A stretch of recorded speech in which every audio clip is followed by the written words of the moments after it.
Le milliardaire français Bernard Arnault, propriétaire du groupe de luxe Louis Vuitton, LVMH, et la deuxième personne la plus riche au monde, est sous le coup d'une enquête des procureurs français concernant ses liens avec un oligarque russe et des allégations de blanchiment d'argent. L'enquête porte sur des transactions financières impliquant Bernard Arnault et l'homme d'affaires russe Nikolai Sarkissov.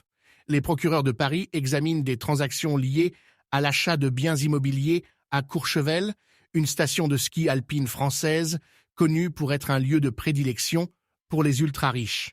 Selon le quotidien français Le Monde, citant l'unité de renseignement financier Tracfin, Nikolai Sarkissov aurait acquis une propriété à Courchevel grâce à une transaction dans laquelle Bernard Arnault, par le biais de l'une de ses entreprises, avait fourni un prêt.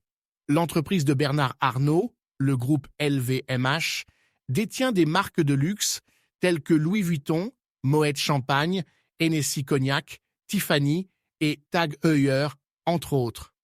L'enquête se concentre sur l'achat de 14 propriétés à Courchevel. Les propriétés étaient situées dans le quartier exclusif de Jardin Alpin de la station de ski. Il est à noter que Nikolai Sarkissov a nié toute implication personnelle dans cette transaction. Le changement de propriété aurait pu être conçu pour cacher l'origine exacte des fonds, selon un document de Tracfin, ainsi que l'identité du bénéficiaire ultime. Les enquêteurs estiment que Nikolai Sarkissov aurait réalisé un bénéfice de 2 millions d'euros grâce à cette opération, mais le montant du prêt reste inconnu. Bernard Arnault, âgé de 74 ans, est en train de préparer la transition de son empire à sa famille. L'enquête examine minutieusement ces transactions financières à Courchevel, où Arnault possède une résidence et un hôtel de luxe. Le groupe LVMH a déclaré que toutes les opérations étaient conformes à la loi.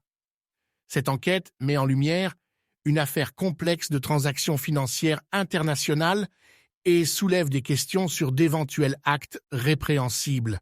L'affaire reste sous l'examen des autorités françaises.